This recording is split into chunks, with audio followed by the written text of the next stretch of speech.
Sa mga maliliit na content creator na katulad ko, isi-share ko sa inyo yung nangyari sa page ko kasi nagkaroon ako ng major violations, limited originality of content, page not eligible, monetization policy violation.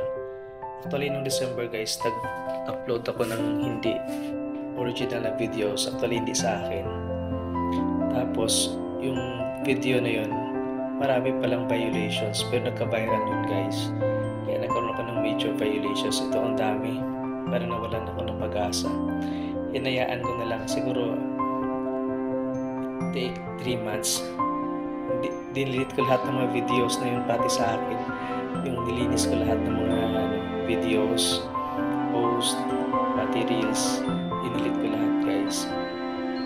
After 3 months, yun, bigla lang siya nawala at saka yun unti-unti na ako nag-upload ulit ng mga bago kong videos. Yun lang guys, ganun lang pala yun. Pag may violations ka, delete mo lang lahat. Then pag mga major violations, it will take 3 months bago ma-clear up yung violations mo. Ngayon guys, yun, nagkaroon ulit ako ng in-stream ads. Balik na sa normal yung page ko.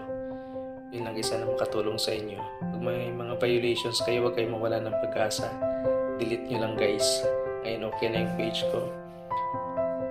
Kung nagustuhan nyo itong video na to, please share the videos, follow and subscribe. Thank you guys.